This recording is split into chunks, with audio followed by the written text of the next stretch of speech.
Hi, I'm Anu. Welcome back to my channel. Today I am making this savory croissant pudding. It's a perfect weekend bite. Let's get started. I'm starting with 3 croissants, split open and spread them with red and green pesto. Feel free to use any sauce.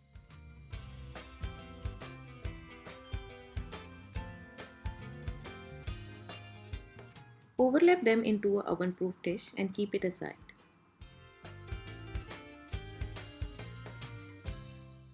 In a bowl, add 2 tablespoons of cream, 2 tablespoons of shredded cheese, 1 tablespoon of cream cheese, 2 tablespoons of milk, red pepper flakes, and 1 teaspoon of pepper. Mix everything until well combined. Pour this cheese sauce all over and bake for 12 to 15 minutes at 180 degrees Celsius. Let it cool for 10 minutes, then serve. If you like this video, please like, comment and subscribe to my channel. Thank you.